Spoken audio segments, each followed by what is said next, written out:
Tapi bukan berarti semua cantengan bisa dilakukan pemasangan behel kuku. Nah, darah tersebut kalau tidak disterilkan dengan baik, habis kena cantengan itu bisa beresiko kena HIV maupun hepatitis B. Nah, pergi ke tempat yang salah, dipotong sampai akar, kumatnya makin parah.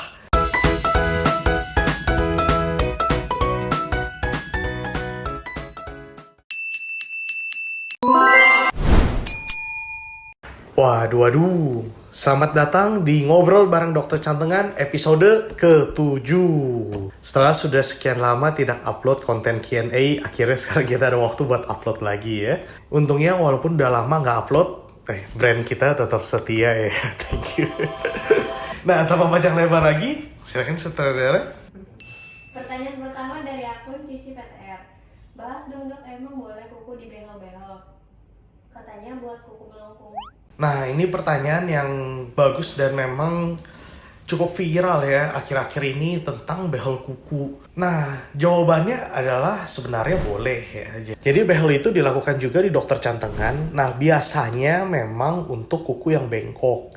Akan tetapi yang jadi masalah adalah ada beberapa oknum yang pasang behel kuku untuk mengobati cantengan. Nah, ini salah besar kayak gitu. Malah cantengan kalau dibehel, cantengannya malah beresiko jadi makin parah sama infeksi. Baru minggu kemarin kita ada pasien yang menjadi korban. Ya tapi kita nggak bisa post ya karena kerahasiaan pasien ya. Cuman teman-teman harus tahu dulu sejarahnya ya. Jadi behel kuku ini originally dan sering sekali dipakai terutama di negara Korea. Biasanya kita gunakan itu sebagai teknik untuk melakukan rekonstruksi kuku. Jadi perempuan yang suka pakai heels, flat shoes, sepatu yang sempit-sempit biasanya kukunya dari yang lurus begini, nah lama-lama dia jadi C. Nah kalau kukunya udah C, baru kita pasang behel buat narik kukunya biar lebih lurus. Tentunya hal ini sangat berbeda dengan kondisi cantengan. Memang kadang kuku bengkok itu disertai dengan terjadinya cantengan, tapi bukan berarti semua cantengan bisa dilakukan pemasangan behel kuku. Selain itu, behel kuku juga nggak gampang pasangnya. Kalau tidak melalui pendidikan khusus, kadang tariknya terlalu berlebihan sehingga kukunya bisa patah. Atau pemasangannya nggak benar sehingga menyebabkan perdarahan bawah kuku dan akhirnya kukunya malah copot semua. Nah, ini adalah salah satu contoh pasien dokter cantengan yang kukunya bengkok plus kita pasang behel kuku. Jadi awalnya dia seperti ini. Nah, yang tengah ini setelah pemasangan behel dan setelah 2 bulan kemudian, teman-teman bisa lihat kukunya sudah lurus dan tidak sakit serta tidak cantengan lagi. Kira-kira begitu sudah. Siapa bertanya selanjutnya? Pertanyaan selanjutnya dari akun YouTube @kndki7f3i. Kalau yang kayak gitu termasuk malpraktek gak sih dok? Gak punya pengalaman tapi buka praktek, pasiennya teriak-teriak sampai berdarah. Ini pertanyaan juga ya sangat bagus ya, tapi agak gimana ya, kalau kita jawabnya terlalu barbar nanti dikira nutup pintu rezeki orang gitu. Tapi intinya begini ya, kebetulan dokter cantengan sendiri pernah tanya ke salah satu pasien kita yang dari Kemenkes. Dan ternyata berdasarkan peraturan di Indonesia, orang-orang non-dokter yang melakukan pengobatan cantengan tanda kutip, nah itu ternyata berada di bawah Kementerian Pariwisata. Jadi apakah malpraktek secara hukum? Tentunya tidak, selama tidak menggunakan alkes seperti jarum suntik ataupun memakai jas dokter, apalagi mengklaim dirinya itu dokter. Jadi selama nggak cross the line sih sebenarnya ya oke-oke aja ya kalau dari peraturan pemerintah kita. Cuman ya teman-teman harus hati-hati lah. Kenapa? Karena beberapa konten ya kalau kita lihat itu sering banget berdarah, pasiennya teriak-teriak. Masalahnya adalah teman-teman harus tahu gunting kuku itu banyak sela-sela. Nah, kalau misalnya tindakannya itu berdarah, darahnya pasti masuk ke dalam sela-sela gunting kuku.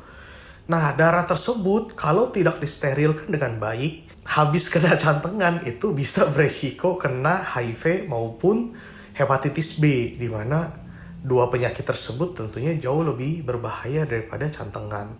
Ya, kalau teman-teman mau ke tempat yang seperti itu sih nggak masalah ya, karena setiap pasien itu punya hak untuk memilih. Tapi perhatikanlah tempatnya itu, apakah alatnya disteril dengan baik, dicuci dengan cairan desinfektan khusus, apakah alat sterilnya terutama itu menggunakan alat steril medis yang seperti oven. Jadi bukan yang steril botol susu bayi. Jadi kalau misalnya sterilinnya pakai alat steril yang UV biru itu, mendingan cepet-cepet kabur deh.